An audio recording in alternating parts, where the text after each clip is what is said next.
Imagine an island so small it could fit inside Texas 50 times, cold, gray, and soaked in rain.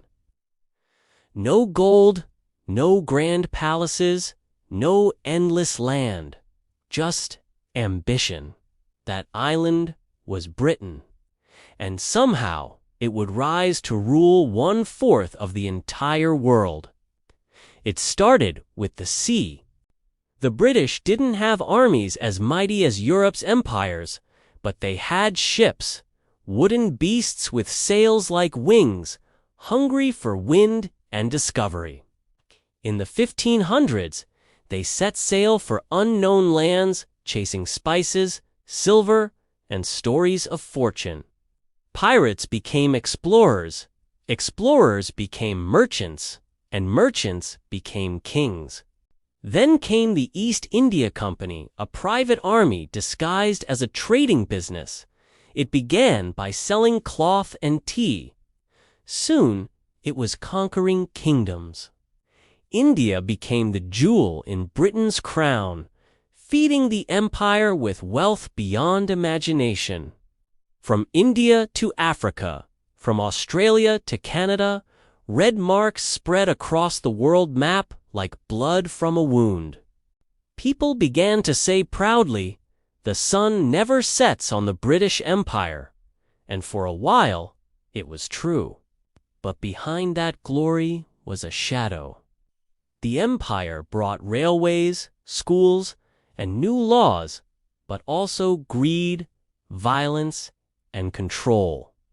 Local cultures were erased, people were enslaved, and rebellion simmered beneath the surface. The empire's flag was everywhere, but its enemies were growing in silence. Then came America.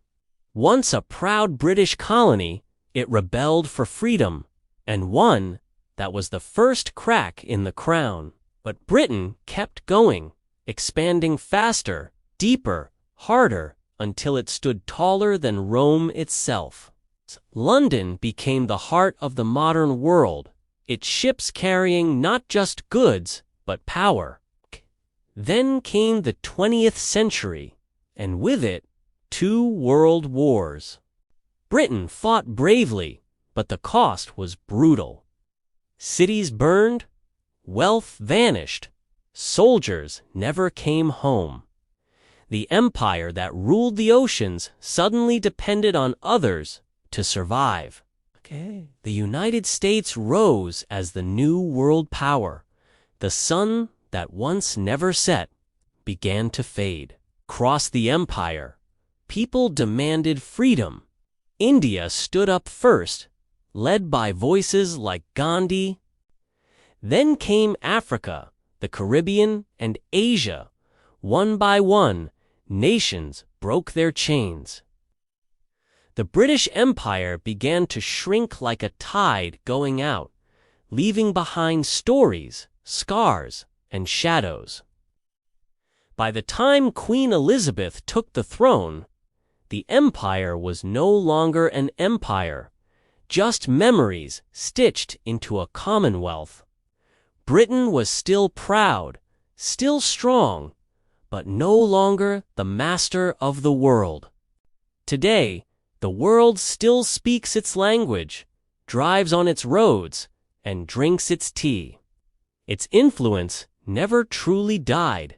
It simply changed shape. The empire that conquered continents and oceans left behind something far greater than power. A reminder that every rise meets a fall, and no empire, no matter how mighty, lasts forever. A small island that once ruled the world, and then lost it all.